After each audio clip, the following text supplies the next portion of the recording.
തിരുവനന്തപുരം മൃഗശാലയിലെ കടുവ ചത്തു. 10 വയസ്സ് പ്രായമുള്ള കടുവയാണ് ചത്തത്. ഇന്ദുലേഖ രേണുവാണ് വിവരങ്ങളുമായി ചേരുന്നത്. ഇന്ദു, ഈ കടുവ ഏത് സാഹചര്യത്തിലാണ് മരിച്ചത്? കടുവ അസുഖബാധിതനായിരുന്നോ? എന്തായിരുന്നു വിവരങ്ങൾ?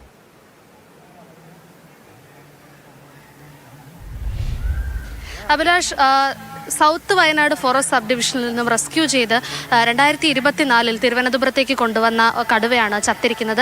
10 വയസ്സ് പ്രായമായിരുന്നു കടുവയ്ക്കുണ്ടായിരുന്നത്. കഴിഞ്ഞ 3 ദിവസങ്ങളിലായിട്ട് കടുവയ്ക്ക് രക്തത്തിൽ അണുബാധയേറ്റിരുന്നു. അതുമായി ബന്ധപ്പെട്ട് ചികിത്സയിലായിരുന്നു. ആദ്യമേ തന്നെ ഇവിടേക്ക് കൊണ്ടുവന്നത് ചികിത്സയ്ക്കും പുനരധിവാസത്തിനും വേണ്ടിയിട്ടായിരുന്നു.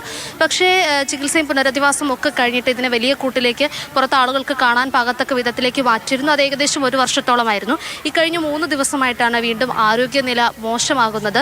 രക്തത്തിൽ അണുബാധയെ തുടർന്ന് വളരെ മോശം ഒരു സാഹചര്യത്തിലേക്ക് കടുവ പോവുകയായിരുന്നു.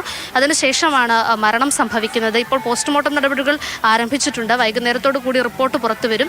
അതിനുശേഷം അധികൃതരുടെ ഡോക്ടർമാരുടെയൊക്കെ ഭാഗത്തു നിന്നുള്ള പ്രതികരണം ലഭ്യമാകും. അഭിലാഷ്. ഇന്ദുലേഖ തിരുവനന്തപുരം മൃഗശാലയിൽ നിന്നാണ് വിവരങ്ങൾ നൽകിയത്.